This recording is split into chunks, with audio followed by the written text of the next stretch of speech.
Hello and welcome to What's Cooking Rutland. I'm Bethany Yon. I'm at the Vermont Department of Health and part of Rutland's Nutrition Coalition that brings you this show each month.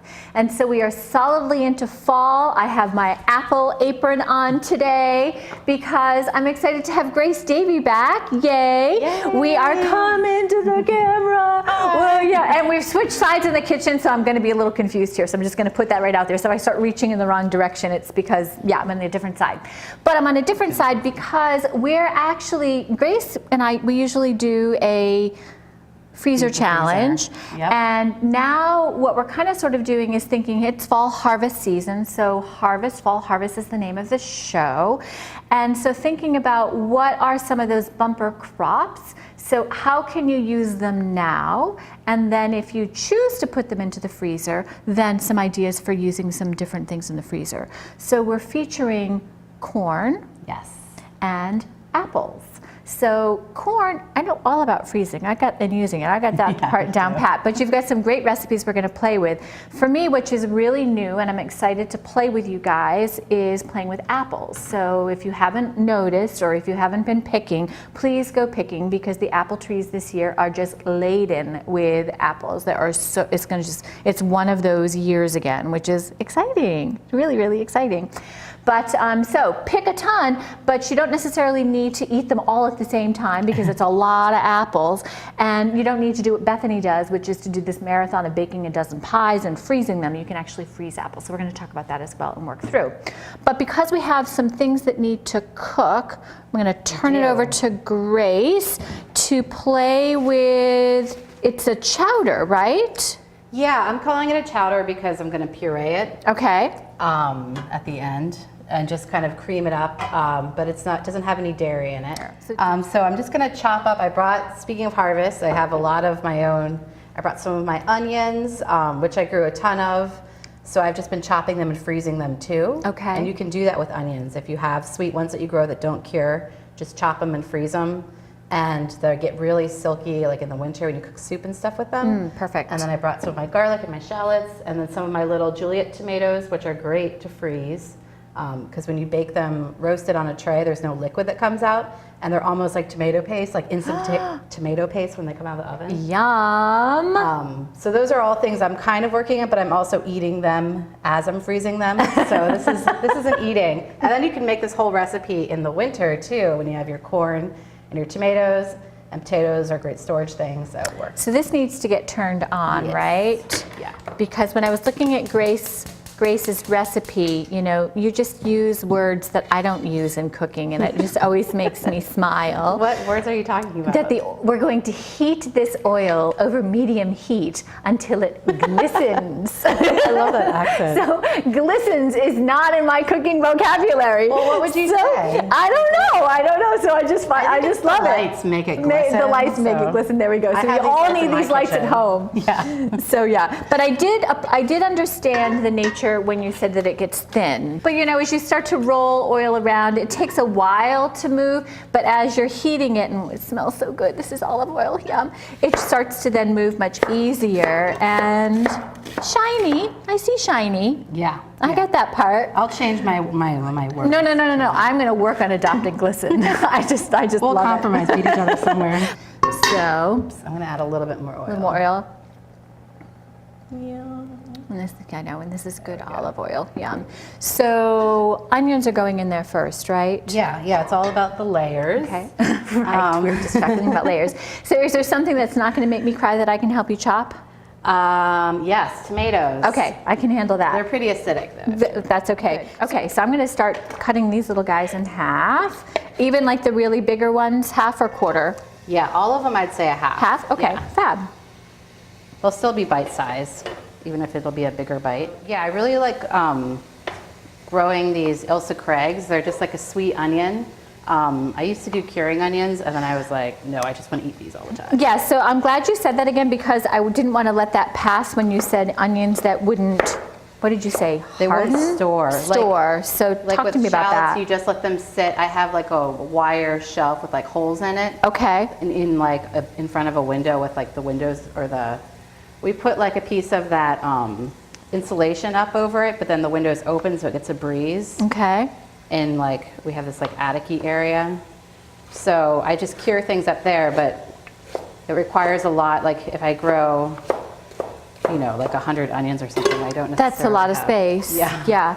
So there are onions that are meant to be Yeah. stored and cured, and then there are these other sweet onions. Yeah, and they rot when you try and cure them. Oh, well, got So- it. So you need to cook with them. That's why I like Or you freeze Vidalias. them. Yeah, so if you freeze them, like if you get Vidalias at the grocery store, they're not necessarily supposed to be eaten Okay. when they're cured. They can give you like a sour stomach. All right, I didn't cut these into a separate bowl, so I'm just like digging around, and I think I got them all. Oh, great. Yeah. Bruised. All right, I'm just gonna add some. So what are you doing over here? spices. So shallots and onions have gone in and cooked until they're soft. Yep, and I They did a look little great. salt. And then now I'm gonna add the dry spices. So it's just my trifecta of flavor, which is yeah. cumin, paprika, and turmeric. And the recipe, you'll see there's just like this long list of potential spices and seasonings, and you decide what it is that you want to put in. Yeah. So, ooh, this looks great. Yep. So really coating the onions. Yeah, if you want to Okay. give it a stir. It'll still be Oh, good. it smells really good. Yeah, So that this is the paprika. smoked paprika. Mm-hmm. Ooh, wow, I guess. Yeah.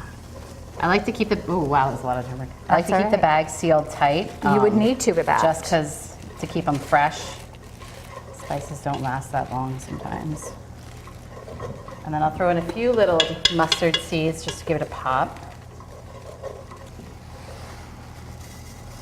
So it looks very dense right now. It does. But we're going to be adding a lot of other things to it.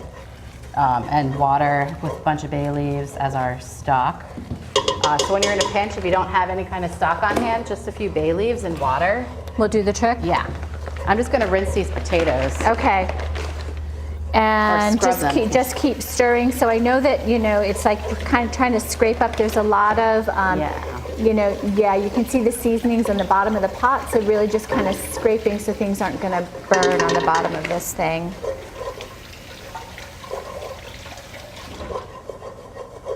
All right, these potatoes were already pretty clean, so Okay. I'm just going to chop them up. This smells so good, Grace.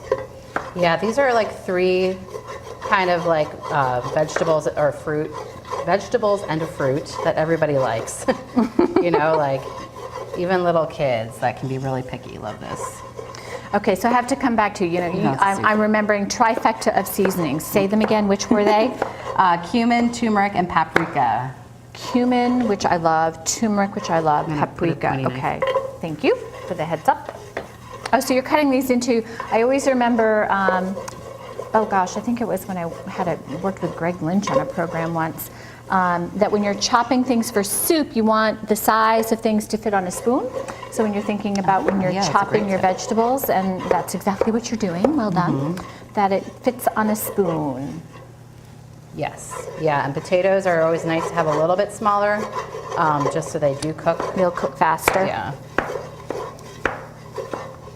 And so stirring this all together to make sure that the potatoes are really coated in that seasoning as well. Could you do sweet potatoes in this if you wanted to? I don't know. Or would they get too mushy? Maybe, I mean, yeah, I probably want to change the spices. Okay. But yeah, I bet they would be. I mean, mushy, you're going to puree it anyway. It's going to be, so. right, exactly. And so so Grace prepped up some corn already that's going to go in here, and because it's going to get cooked into soup, she just cut the ears right off the cob, so didn't need to blanch it at all. But if you're freezing it, you want to just blanch. And when you blanch, how long do you put it into the boiling water I just for? do it for like a minute. How long do you do it? Yeah, that's about it, 1 or 2 minutes, and then Yeah. it comes out, and you know, cut it off and straight into freezer bags and into your freezer. Yeah, and I also I'll take the cobs and then put the cobs back in the water if I take the corn off. And then I'll let the cobs cook in the water for like a few hours. And then when the water kind of cools down, I'll kind of squeeze all the juice out of the cobs and then freeze that water, or I'll use it in this soup too. Ooh, that's smart. So good. It's like, and even like I'll use it to like boil pasta or like cook dry beans, and it just definitely adds that layer. So do you have big jars that you freeze it in, or Just what? bags. You really? Okay. Yeah. I'll put them on like a baking sheet in the freezer. Okay. And then Once they're solid, then you can move them to the shelf. Stack 'em. Ooh, I love that idea. they're so, yeah, it's so good. It Versus really me, is. I've just tossed them into the woods, and the chipmunks and squirrels have a heyday. But I think it would be far more productive if I turned them into stock. Yeah. So that's what you refer to as corn stock. Yeah, I mean, it's because it's sitting for so long, but it really is delicious. Any kind of ratio in terms of how much water for those corn cobs? Not really. Okay. Yeah, I mean, just whatever already kind of been simmering the corn in, I just throw it in that, and then it still comes out really delicious. Okay. This is why I love having Grace on the show. I mean, I learn all these little tips and tricks that I have no idea about. You know, who would have thought? I love it. Okay. What's next? All right, so now we need to add a little bit of the corn, just kind of coat it and get it a little bit. I'm just going to save a scoop for the corn cake, and then the rest of it we can throw in. Okay. And then maybe we should turn the heat up a bit.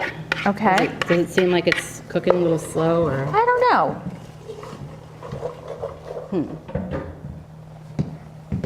Can turn it up some. And then I'll grab those tomatoes.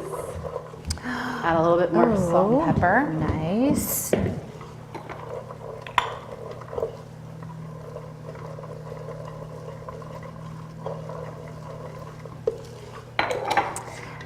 This is so pretty. Between the yellow corn and the turmeric that's in here, it is just like golden, golden yellow. You can even see it there, and truly, that is the color. So It does need a better name than corn potato tomato. It does. So that'll be your challenge, folks. So once we get a WIC code up there, you know, WIC families, you know, because you know, watching the show, call in the code. Thank you. You can, you know, your foods will be renewed for another 3 months. And here's the challenge: rename this chowder for us. Oh, that's a great challenge. Call in like a new that. name for the chowder, and yeah, we'll let you know what it turns into. Okay, next. This is insanely beautiful. I just want you to know. I just love all the colors in here. This is great. Wow. Eat the rainbow. Yes, it is. I forgot to sort out. I had some lime basil in here, which would probably not be that good with the. And I'm gonna grab a pot holder because the handle's getting a little toasty. Okay. So this is just to coat everything, and then Yep, you're we gonna can- add liquid to Yeah. this just to cover it, right? Yes, actually, I'll use this corn bowl to fill up with water. Smart.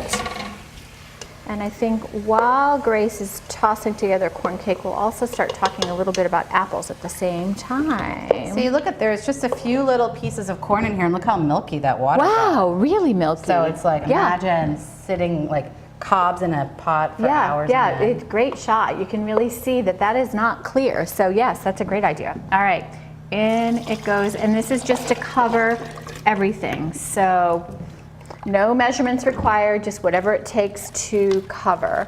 And so this is it. And then we'll throw in a few of these for like TLC. Okay. And what are these? Oh, the bay leaves. I'll do 4. I always have to count and keep it in my head so they don't like sit around in the. Got it. And we're just going to throw a cover on this and let it Yep. simmer, right? I'll grab that behind you. Oh, you got it. Yep. Faster than me. Ta-da! And I'm going to turn up the heat and we'll monitor that. And leave a spoon here. Perfect. Great. So this is a Grace recipe that she's adapted. And Yep, from Fanny Farmer. from Fanny Farmer, yay, her, one or of the it, best.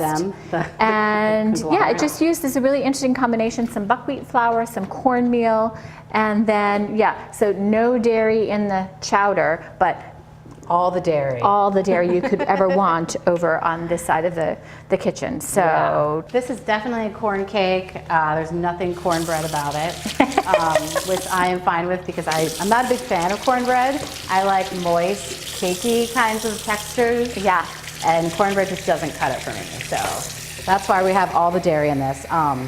And I also added buckwheat because I really like sweet kind of flavors. The sweetness of buckwheat, it's got this really rich, nutty kind of delicious flavor to it. So let me grab a bowl since I already soiled. There we go. Is that one gonna work? Yeah. Yay, perfect. And I just put cold water in a bowl here, and I'm gonna add a generous tablespoon of lemon juice to help prevent the apples from browning. And so buckwheat is a gluten-free flour, which means you don't have to fluff it up or anything like you would with regular all-purpose flour, which is really nice. So it's really nice when you're making crust with it too, because then you don't have to keep re-rolling it a lot. Right. I mean, you can, and it doesn't matter like with regular flour where the gluten makes it, whoa, that was a lot. Throw that in there. And luckily this is gluten-free flour, so that doesn't even matter. So I'm just gonna do all the dries. It's a cup of buckwheat. I have a cup of cornmeal. And then it's just baking soda, baking powder. When you're doing gluten-free stuff too, you wanna kind of amp up the baking powder and then lessen the baking soda.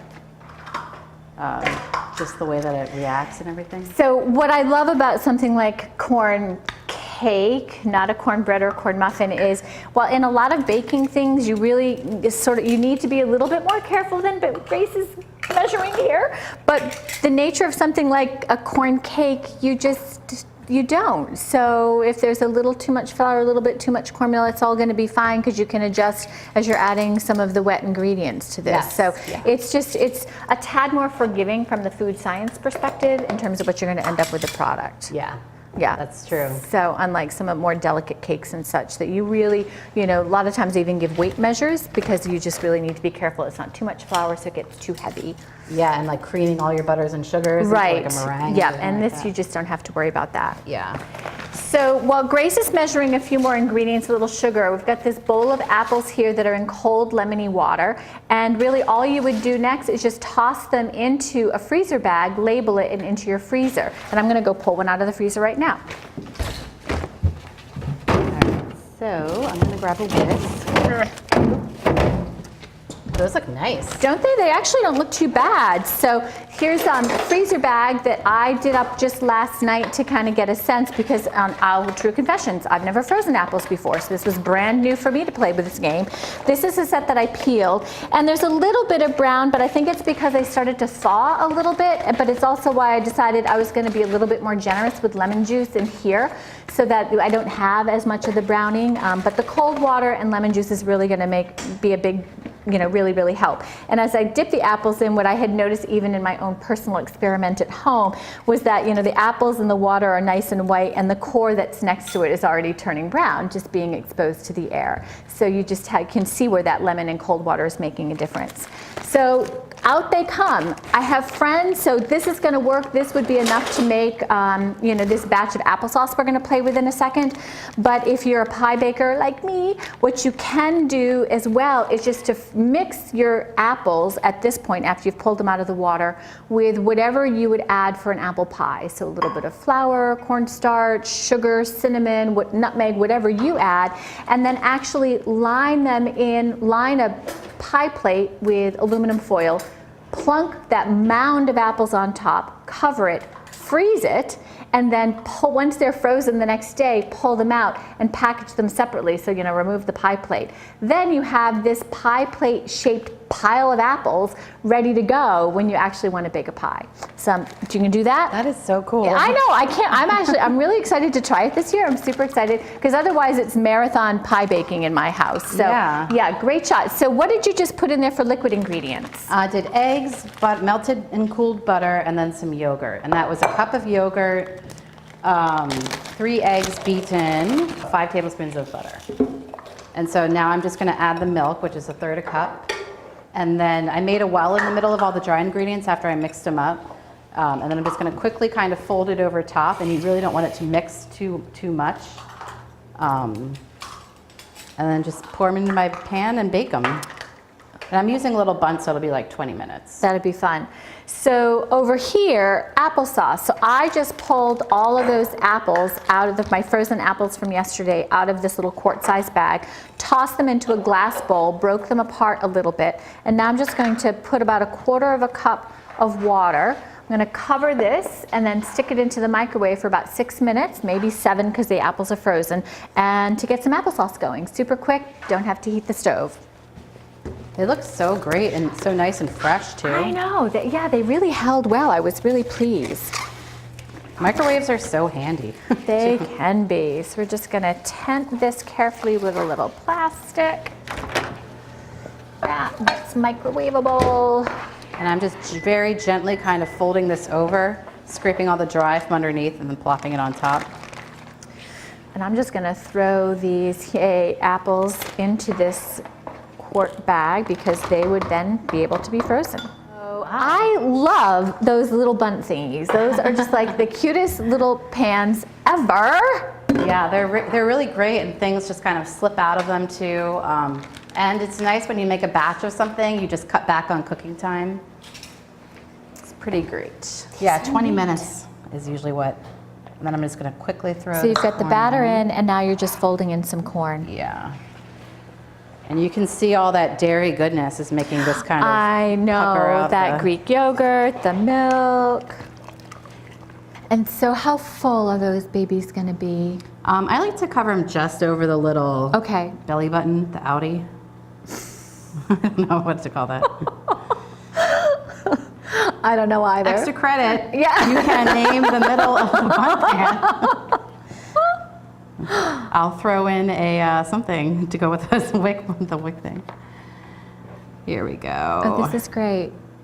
Yeah, so just a little bit over that, and then that's all. And so the oven we heated to 425, but your recipe says that once we put it in, we're going to actually reduce the heat to 400. Is that just so that the top gets browned quickly first, or what's that all about? Do you know?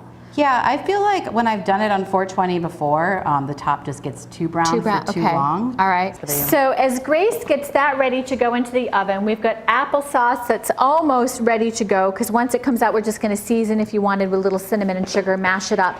But what we have in 2 minutes or less, our Grace has gotten me hooked up with doing these mug cakes. Yeah. Oh my gosh, I'm like so excited. So our applesauce, if it was done, I've cheated and brought some other applesauce already. We're gonna make mud cake. Mud is what wants to come out of my mouth. We can call it that. It's not. It is a mug cake in either a ramekin or in an actual mug, and everything just gets tossed into the microwave. It goes. So we start out with some dry ingredients, and I played at home with some white wheat flour, which worked well. The recipe that you're going to be able to find online works with white wheat. And I just needed to adjust some of the liquids. So I've got some white wheat flour, and so about 3 tablespoons are going to go into this mug. I think a smaller mug might work better, but we're just going to go with the big one, or actually we'll do some side by side. So we'll do one in the ramekin. Those are so cute. I know, I'm so excited about them. So some flour. So I'm going to do 2 at a time here. A little bit of cinnamon, about 1/2 teaspoon. This cinnamon that I've brought is a really strong cinnamon, but I really love a cinnamon flavor, so I'm not worried about that. What kind of cinnamon is it? Vietnamese cinnamon. Smell it. Wow. Yeah. Oh my gosh. Yeah, it's pretty amazing. So who knew there were lots of different kinds of cinnamon, but there are lots of different kinds of cinnamon, and they're just amazing. A little bit of brown sugar, about 1 tablespoon. Oh, we have so many things cooking. I feel like we've got the world going on here. It's so exciting. A little bit of baking powder. I'm gonna snatch some of that baking powder.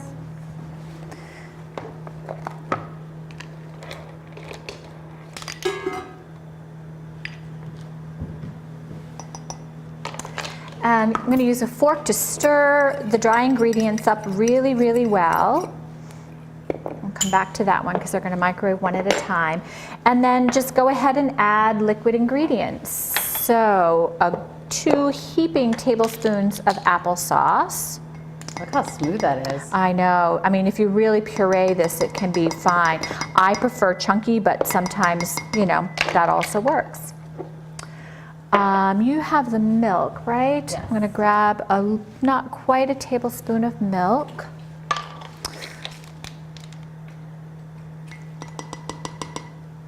And a smidge of vanilla.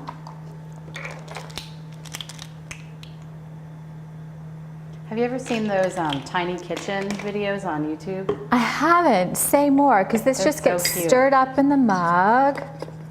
It reminds me of that. It's this woman who built a tiny kitchen like with all these handmade tools that are like a centimeter long or something. Oh, And fun. she makes pizza where she like rolls it with her pinky and like makes whole meals. And I'm going to add a little bit of chopped apple to this just to give it some fun little texture and sweeten it a little bit more. So that was about 1/4 of an apple. And then this is going to go into the microwave for 1 minute. And we're going to swap it out with the applesauce. I'm going to grab that pot holder as well, because I know this bowl is going to be warm. And we'll take a peek at this in just a second. But we'll get this. Where'd my mug go? There it is.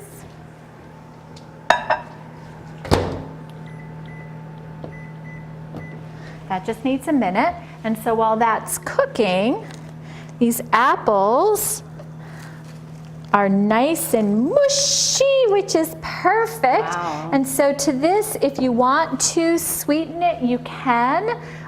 If you're an unsweetened applesauce family, you don't need to, but you can add however much cinnamon that you want. I'm going to add about a teaspoon. And I think I may add a little bit of sugar because this is pretty strong cinnamon. And then using a potato masher or a fork, I'm just going to stir this up, flying apples, and then you can get to whatever texture you want. So we will get shot. Well, I think that we have 30 seconds left on that apple cake. How's the soup looking? I think is it pure? It looks like it's, yeah, the potatoes feel soft. I think it's pureeable. I just got to track down that immersion blender.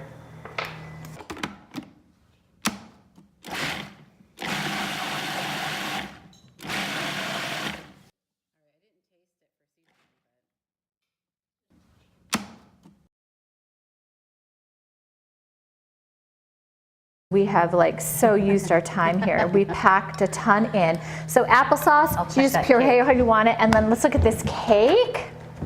Is that going to be hot, do you think? No, it's actually, wow, it looks great. Look at that. So yeah, super yummy, and just this beautiful cake in a mug, which is really, really kind of fun. Oh, get the right lights there, so it's there. Applesauce, so apples to the freezer, 2 microwave applesauce, 2 apple cake, all in 10 minutes or less. Yeah. And then because we don't have buns out quite yet, we'll get some shots of those afterwards. This is the cake that Grace was bragging about, so it just have a nice golden color on top. So this is a corn cake that's all set to go, and we're gonna cut into this baby and have that alongside some soup. So thank you all for joining us, Grace. Wow, thank we you. did it. Food into the freezer and back out, all in one show. So exciting. And next month in November, ready, this is gonna come out because it was already cold and making a racket there in the middle. Oh, so yummy. And next month, we're going to play with knives, so squash, and how to work with sharp knives properly to cut squash. I'm really excited to kind of get some skills with winter squash because they are one of my nemesises. Oh. So great. So thanks all. Happy fall, happy apple picking. Hopefully I'll see you in the apple orchards as temperatures get cooler, and we'll all be making applesauce and mug cakes together. Absolutely. Grace, thank you so much. Yeah, thank you. I don't even know where I want to start here. I think we have to dive into cake, don't you? Yeah, savory before sweet, right? I love the way you think. So here we go. We're going to cut into this.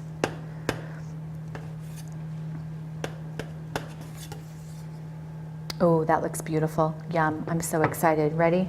Have a piece. And I'll cut a piece here. Oh, it looks great. I was afraid it was going to be dry, but it looks perfect. No, it's all that dairy. So good. See you all next month.